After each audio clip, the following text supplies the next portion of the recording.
Do you owe citizens an apology for being absent while their homes were burning? Do you regret cutting the fire department budget by millions of dollars, Madam Mayor? Have you nothing to say today? Can you back up, boss? Appreciate it. Have you absolutely nothing to say to the citizens today? Elon Musk says that you're utterly incompetent. Are you considering your position? Madam Mayor, have you absolutely nothing to say to the citizens today who are dealing with this disaster?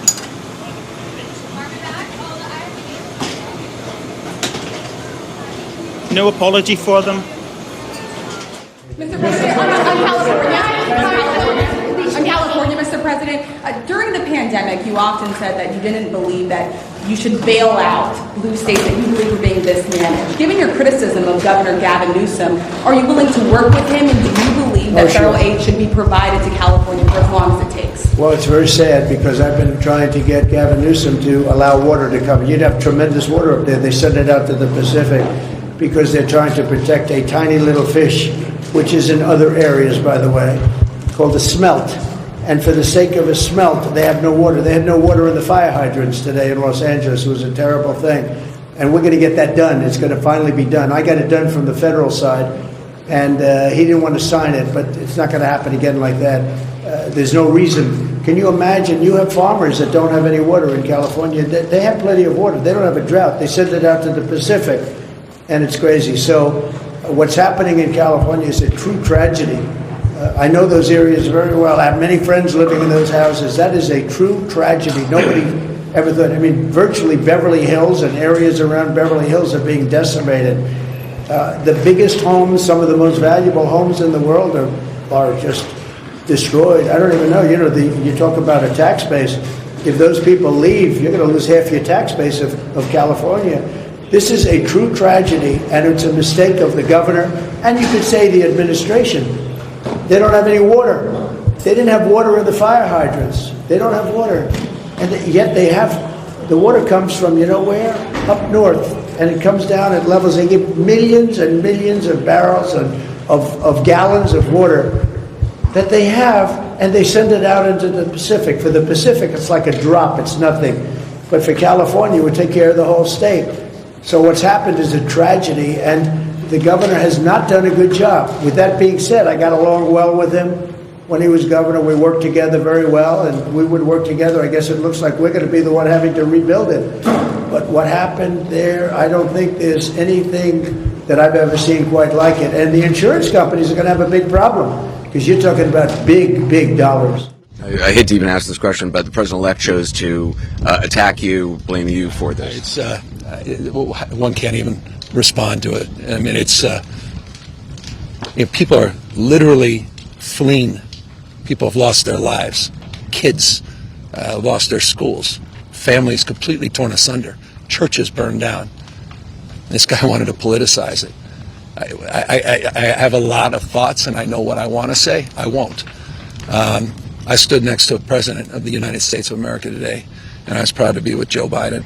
And he had the backs of every single person in this community. He didn't play politics, didn't try to divide any of us. Finally, your message to the folks here, to this community. I mean, we have their backs, and we're going to be back. And this is going to be a long recovery process. But look, we have residents moving back into Paradise, California. I've seen remarkable recovery efforts.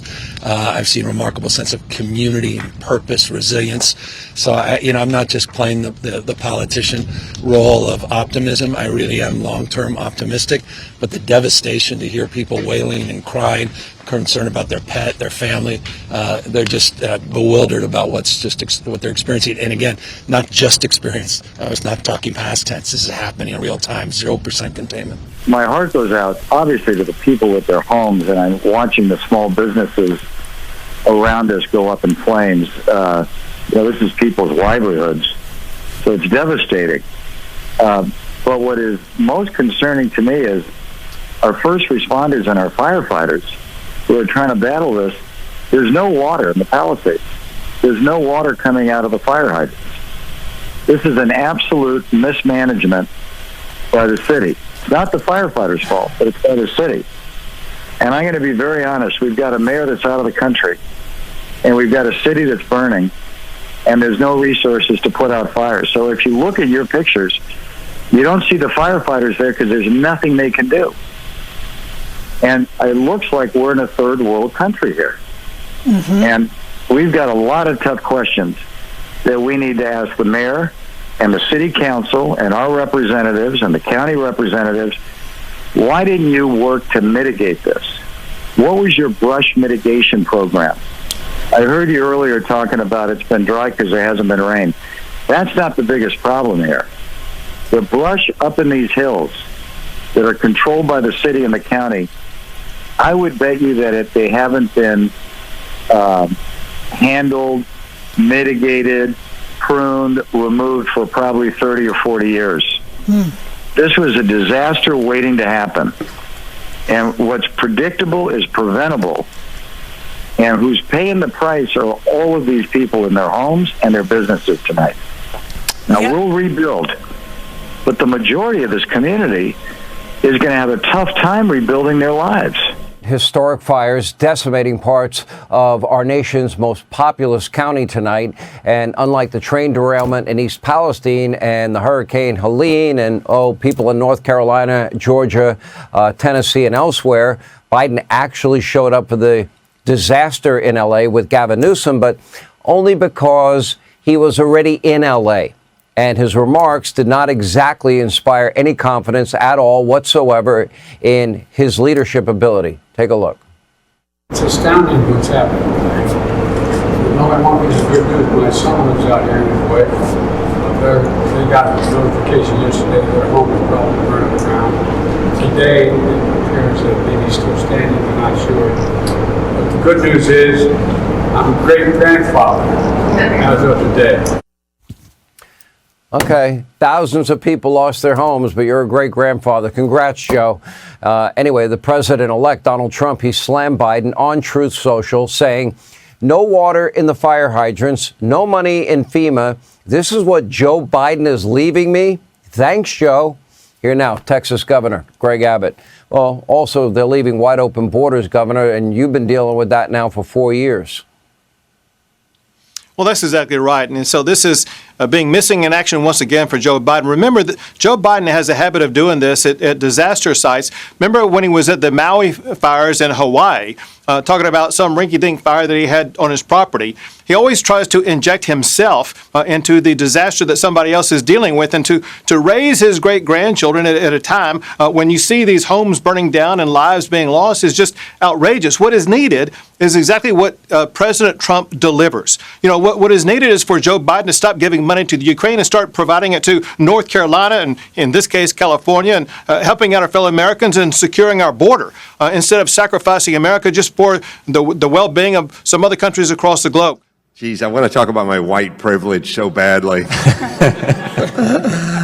I graduated North Hollywood High with a 1.7 GPA. I could not find a job. I walked to a fire station in North Hollywood. I was 19. I was living in the garage of my family home. My mom was on welfare and food stamps, and I said, can I get a job as a fireman? And they said, no, because you're not black, Hispanic, or a woman.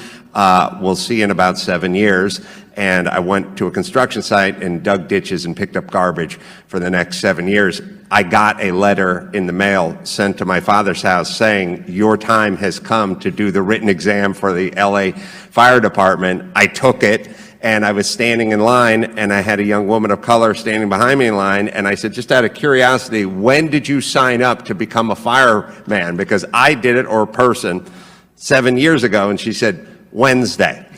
That is an example of my white privilege. Meanwhile, let's bring in Rick Caruso. Caruso, founder and executive chairman who ran against Karen Bass for mayor of L.A. 2 years ago. Thank you, sir, for joining us. You caught our attention this morning with your analysis of the situation, saying this looks more like a third world country. Well, you know, first of all, thanks for having me on.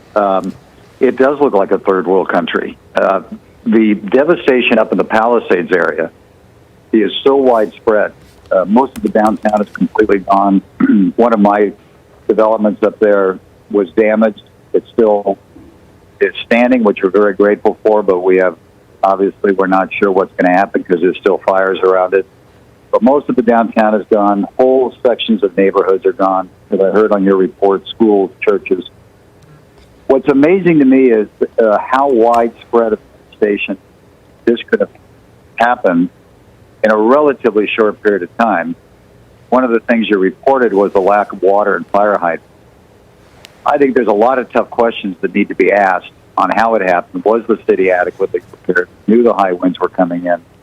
And to your point, I think John raised, the brush clearance in this area has not happened for decades. So although it started in a neighborhood, it quickly moved into the brush in the hills that are controlled by the city, the county, and the state. And it provided an enormous amount of fuel and just took off. And we really need to hold leadership responsible. Ask what they did and find out what they did wrong and hold people accountable. In the meantime, this is survival mode, Rick. Oh, it absolutely is. And, you know, you're talking about $10 million homes and $30 million homes. Just to be clear, the majority of the businesses in the Palisades are independent small businesses. There is a far majority of homes in the Palisades that people have lived in for 30 or 40 years. It's not all wealthy people. And these are people that are going to be wiped out. There's businesses that are going to be wiped out.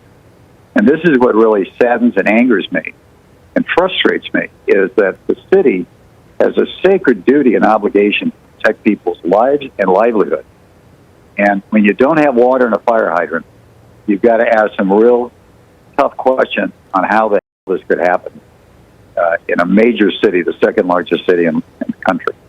Do you think you should have been visiting Ghana while this was unfolding back home?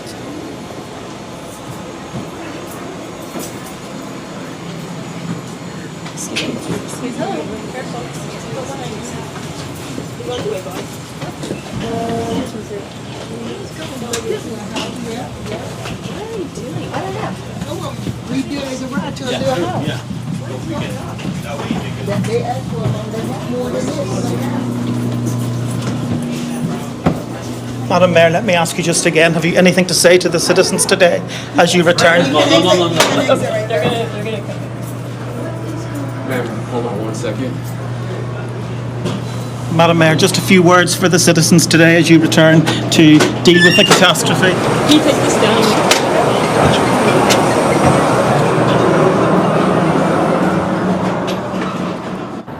David, as you say, she wasn't very keen to answer any of your questions there. And fire chiefs are also admitting that they just don't have enough personnel to take out the fires. Yeah, they're fighting all sorts of challenges. They're talking about a water shortage. There are reports of fire hydrant failures. They've been unable to use firefighting aircraft for much of the day due to the smoke that is billowing ominously from the hills where the wildfires are raging. And I suppose despite that political storm, this is, of course, at its heart, a human story, because we've now 80,000 people evacuated. Tens of thousands of others are on standby to be evacuated. 2 lives have been lost in the Eaton fire, which is what's causing the consequence behind us. The city's iconic landscape almost shrouded completely by the smoke. And they're really just taking it one step at a time, hoping at some stage the wind's going to change direction or to die down, and that they're going to be able to get this fire under control.